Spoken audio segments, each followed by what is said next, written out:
wabarakatuh. Perkenalkan, saya Fatima Zahra dengan NIM 20582 dari Prodi Pendidikan Luar Sekolah Universitas Negeri Padang.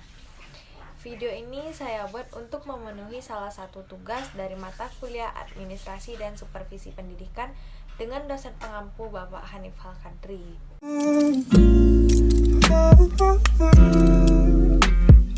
Pada kesempatan kali ini saya akan menjelaskan mengenai style of leadership atau dikenal dengan gaya kepemimpinan. Nah, kali ini kita akan melanjutkan topik kita di minggu sebelumnya dalam kaitannya dengan leadership atau kepemimpinan. Kalau begitu, minggu yang lalu kita berbicara tentang konsep kepemimpinan secara umum. Lalu bagaimana tujuan, prinsip, dan asal-muasal munculnya kepemimpinan ini.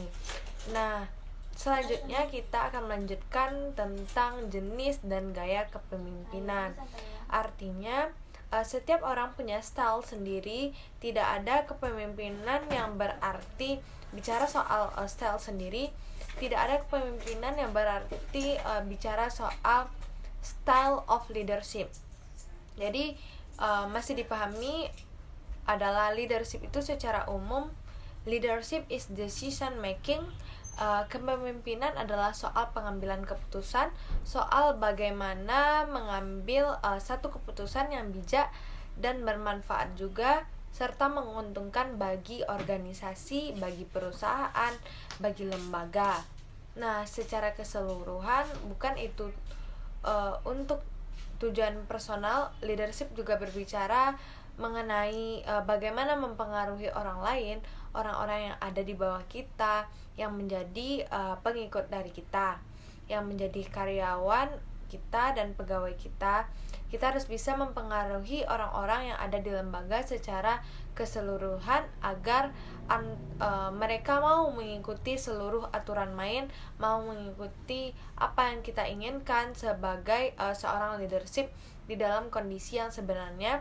Kadang-kadang kita cenderung menggolongkan seorang pemimpin itu berdasarkan cara ia memimpin dalam konsep atau cara pandang kita mengenai si pemimpin yang bersangkutan dengan sendirinya. Apa seseorang mungkin berbeda pendapatnya dengan orang lain, ataupun pendapat dari kita dan pendapat saya yang satu dengan ada yang lainnya mengenai seorang pemimpin, mengenai gaya atau style of leadership yang diperankannya. Ini ternyata merupakan satu ringkasan dari bagaimana sebenarnya seseorang itu perlu kita bicara soal stylenya, bagaimana seorang pemimpin melaksanakan fungsi-fungsi dari kepemimpinannya, dan bagaimana pada akhirnya melihat ketika dia yang bersangkutan yang kita nilai sebagai seorang leader, tapi leader tadi berusaha memimpin atau bagaimana mereka melaksanakan kepemimpinannya secara umum. Lalu apa saja sih gaya-gaya dari kepemimpinan ini? Yang pertama adalah kepemimpinan demokratis. Nah, tipe ini kepemimpinan demokratis ditandai dengan adanya partisipasi dalam penentuan tujuan serta perpaduan berbagai pendapat atau pikiran untuk menentukan cara-cara terbaik dalam pelaksanaan pekerjaan. Nah, di tipe kepemimpinan demokratis ini hanya akan dapat diterapkan dalam lembaga yang menerapkan sistem open management yang memiliki karakteristik sebagai berikut.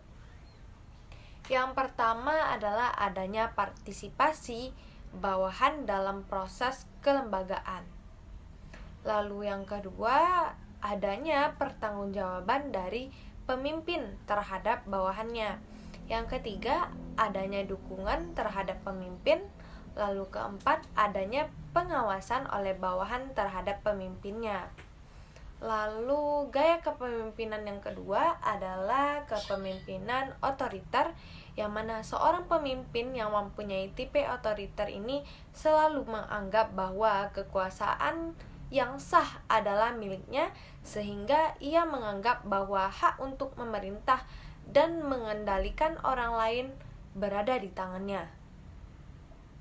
Lalu gaya kepemimpinan yang selanjutnya adalah kepemimpinan bebas. Nah, di tipe kepemimpinan ini berpandangan bahwa bawahan atau anggota sebuah organisasi dapat membuat keputusan secara mandiri serta dapat mengurus dirinya sendiri dengan sedikit mungkin adanya pengarahan dari pemimpin dalam melaksanakan tugas dan tanggung jawabnya.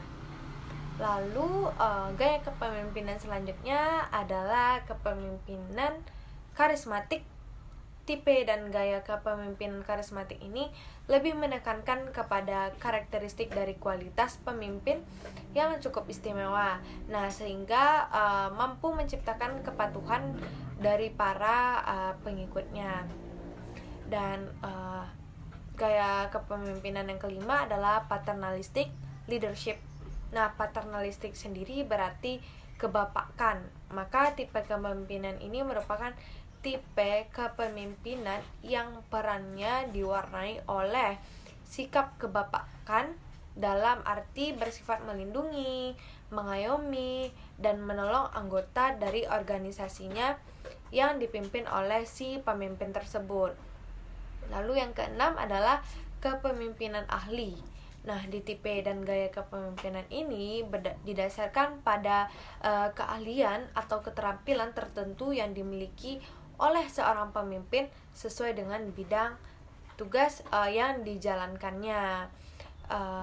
Mungkin hanya sekian yang dapat saya sampaikan. Mohon maaf apabila terdapat kesalahan. Assalamualaikum warahmatullahi wabarakatuh.